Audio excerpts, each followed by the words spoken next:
Late Night with the Devil is basically the master tape of a lost episode of a late night TV show, late night talk show from 1977 that went horribly wrong, perhaps with some demonic involvement, shall we say. It's based, well, personal experience mostly, but as kids we loved watching late night talk shows. This is sort of the early 80s. Australia had its own version of, we had our own sort of Johnny Carson, and there was something always a little bit taboo about staying up late and watching these grown-ups speak very freely and candidly about their lives and their personal issues.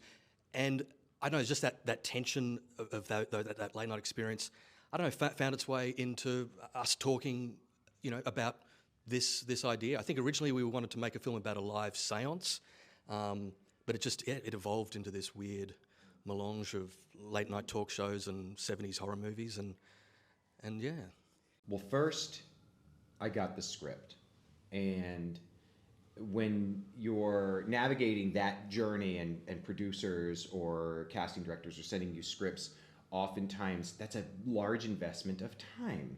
And I don't always have my assistant on hand to read my scripts for me. So what they sent along with the script was this lookbook with their vision for the film. So the first thing that grabbed me, to be quite honest, was the visual landscape for this film that these guys were presenting based on this individual, and the way that just the imagery had been arranged in this book. And I started to read through it, and the text that they'd included, I was immediately captivated because they were utilizing real TV guides from the 1970s and real imagery that really spoke to me and reminded me of memories that I had as I was a kid going into what would become the Satanic Panic of the 1980s, and feeling like, oh my gosh, this is something really unique and interesting. And there was a vibe about it that reminded me of a film, say, like maybe Network, something in the Lumet space. And I then cracked the script, and I looked at this guy who really spoke to me in a journey that I've been on,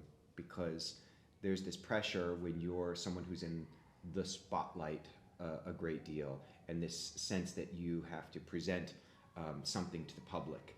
And then what's going on behind closed doors is often much more complicated, less glamorous, more difficult. And I've had moments in my life where I have struggled to the point of near destruction, as far as like mental issues that I've struggled with in the past that I really could relate to this character with. And I feel like they did something that was true, that felt authentic, it was character driven, and it lived in this space of genre that is my kind of favorite little niche.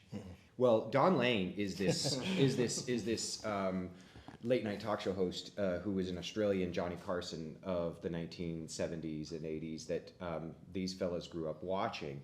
So I had a familiarity with all of the talk show hosts of my childhood, thinking about David Letterman and thinking about Johnny Carson and then Jay Leno, and then they send me the Don Lane stuff.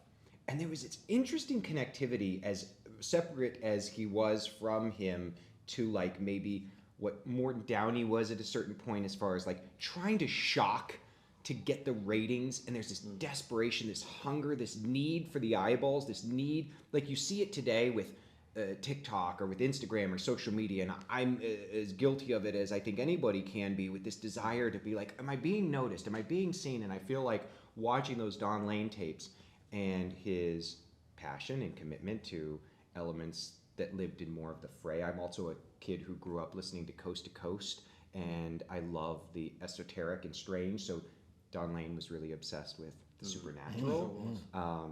So that really just, it felt like a really incredible challenge to me that was just on the edge of feeling out of reach of my capabilities as an actor. But I knew that if I wanted to, if I want to be the kind of actor that I am aspiring to be, I've got to keep taking risks like that and reaching for roles that I think maybe outside of not just my wheelhouse, but maybe my toolbox, my skill set. And these guys help me every step of the way. I don't believe anyone ever dies on screen as well, especially in the magical space that is, the superhero and science fiction, genre space.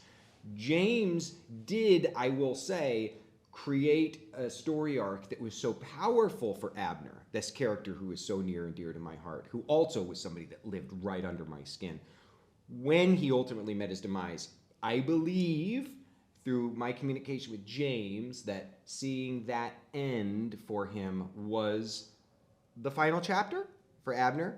Now, that doesn't mean that I don't sometimes wake up in the middle of the night seeing polka dots and dreaming of a world in which we see baby Abner.